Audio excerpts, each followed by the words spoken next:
मौजा TV official के मोहतरम देखने और सुनने वालों अस्सलाम वालेकुम। प्यारे दोस्तों, हिंदू आज भी इस जदीद दौर में देवी देवताओं और उनसे जुड़ी अजीब रस्मों और अजीब अकीदों पर यकीन रखते हैं। दोस्तों, आज हम आपको भारत के एक गांव का बड़ा ही अजीब मगर सच्चा वाकया सुनाने वाले हैं।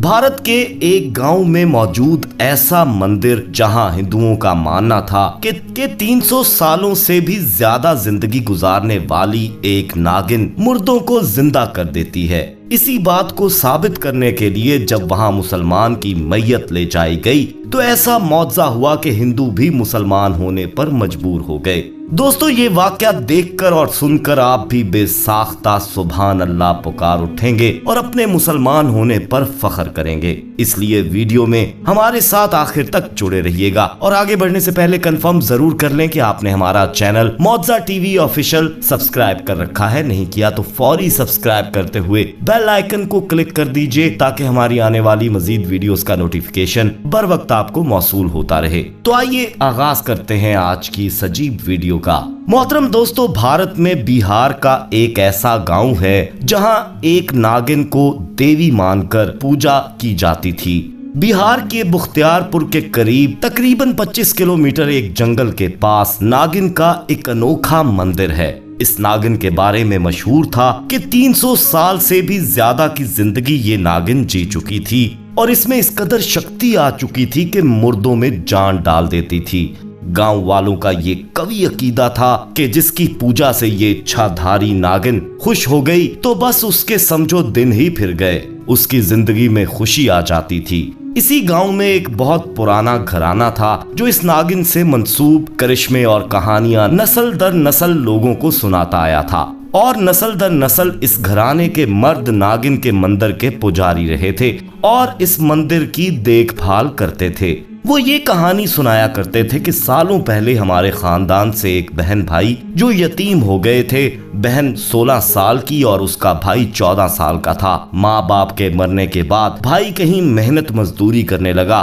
बहन जंगल से लकड़ियां काट कर लाती और इसी तरह दोनों बहन भाई मेहनत मजदूरी करके अपना पेट पालने लगे। एक दिन जंगल में उस लड़की को एक जख्मी नागिन मिली। उस लड़की ने नागिन से डरने की बजाय उसकी मदद की, सेवा की, दूध पिलाया, उसके जख्मों पर मरहम लगाया। तो एक दिन जब वो नागिन ठीक हो गई तो एक देवी के रूप में उसके सामने आई और उसे कहा कि जिंदगी में कभी भी तुझे कोई मुश्किल आ जाए तो इसी जगह तू अपने एहसान का बदला मुझसे ले जाना। फिर एक दिन यूं हुआ कि मजदूरी करते इस लड़की के भाई की अपने किसी साथी मजदूर से लड़ाई हो गई। मजदूरों ने मिलकर उसको इतना मारा कि वो मर गया।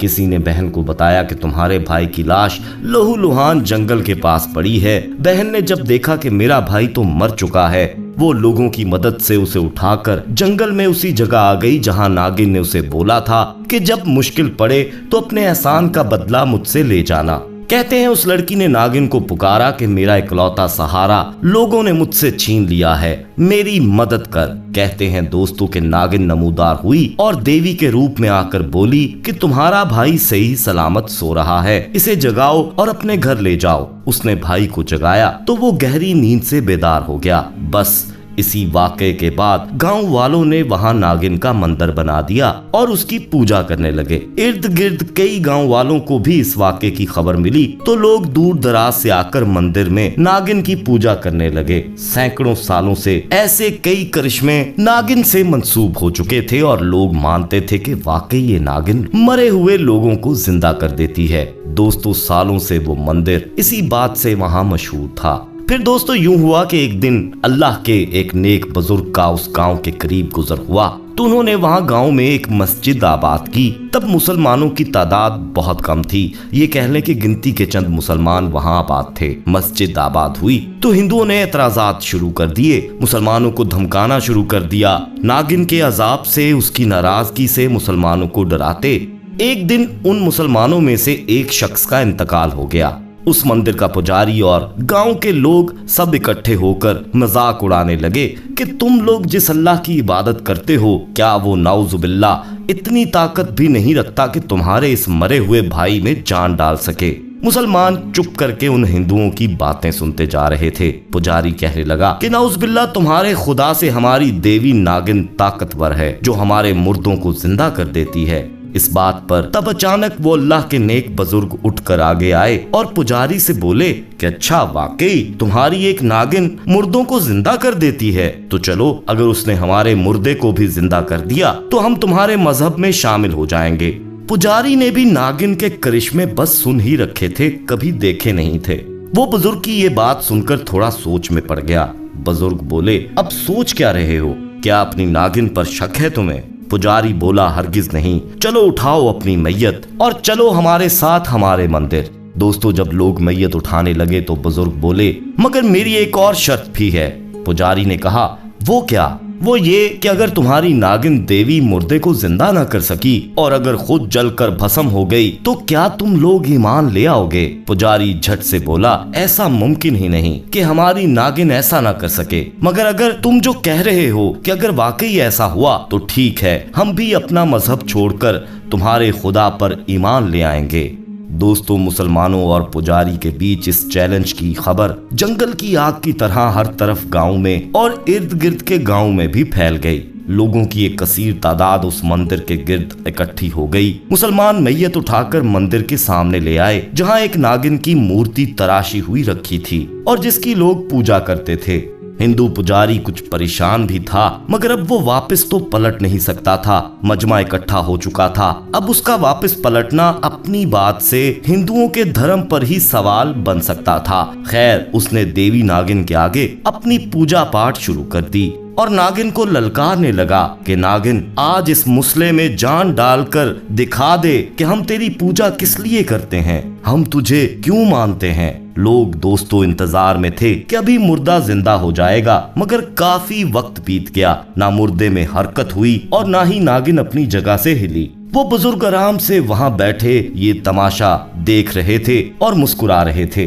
काफी घंटे बीत गए। पुजारी ने हर तरह अपनी पूजा कर ली थी। अब तो वो भी रोने वाला हो चुका था, क्योंकि उसको अपनी बेइज्जती नजर आ रही थी। लोग अब चैमगोइयां करने लगे थे, क्योंकि उनका अपना धर्म दांव पर लगा हुआ था। जब बहुत वक्त बीत गया तो बुजुर्ग अपनी जगह से उठे और पुजारी को पुकार कर कहने लगे कि अब बहुत हो गया, हम अपनी मैयत को मजीद इस तमाशे में नहीं रख सकते। इस तरह हमारी मैयत की बेहुरमती हो रही है। तुम्हारी ये पत्थर की देवी और वो जानवर जो बकौल तुम्हारे इच्छाधारी है, सब झूठ के सिवा और कुछ भी नहीं। मगर तुम लोग ऐसे नहीं मानोगे, इसलिए देखो, तुम देखना चाहते थे कि मेरा अल्लाह क्या कर सकता है, मेरे अल्लाह की ताकत देखना चाहते थे, तो देखो। बुजुर्ग ने मैयत के पास आकर उसको उसके नाम से पुकारा कि अल्लाह के हुक्म से उठो और इनको हकीकत बताओ। दोस्तों, फिर देखने वालों ने अपनी आंखों से देखा कि उसी लम्हे वो मुर्दा शख्स उठकर बैठ गया और कलमा शहादत बुलंद आवाज में पढ़कर कहने लगा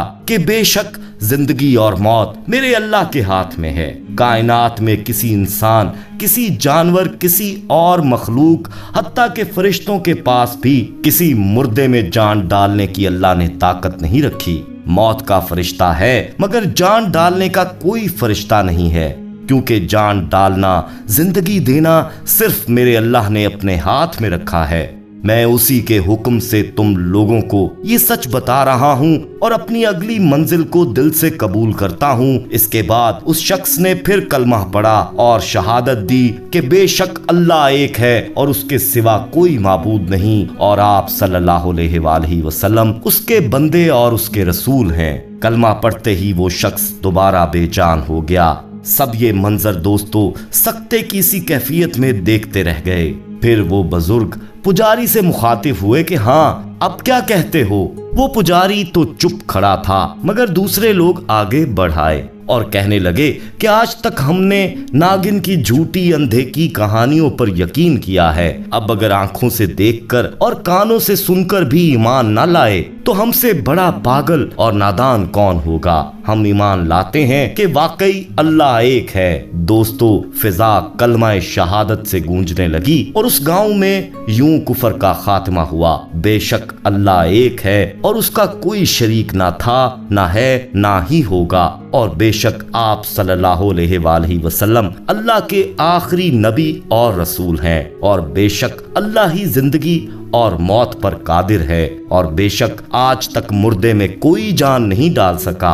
हत्ता के साइंसदान सदियों से मौत का इलाज ढूंढ रहे हैं, मगर अब तक इस जदीद दौर में कोई मशीन, कोई दवाई, कोई ऐसी चीज नहीं है जो मुर्दे को दोबारा जिंदगी दे सके कि जब हुक्मे सफर हो गया सो हो गया। क्या ऐसा ही नहीं दोस्तों? आप इस हवाले से क्या कहेंगे? क्या कमेंट में अल्लाह की बड़ाई बयान करने के लिए आपको आपके हाथ रोक सकते हैं? यकीनन नहीं। इसलिए कमेंट करते हुए इस वीडियो को ज्यादा से ज्यादा लाइक और शेयर करते हुए एक बार फिर कंफर्म कर लीजिएगा कि आपने हमारा चैनल मौजा टीवी ऑफिशियल सब्सक्राइब कर रखा है। नहीं किया तो अभी सब्सक्राइब करते हुए बेल आइकन को क्लिक कर दें ताकि हमारी मजीद वीडियोस आप तक बर वक्त पहुंचती रहें। अपना बहुत ख्याल रखिएगा और उनका भी जिनका कोई ख्याल नहीं रखता।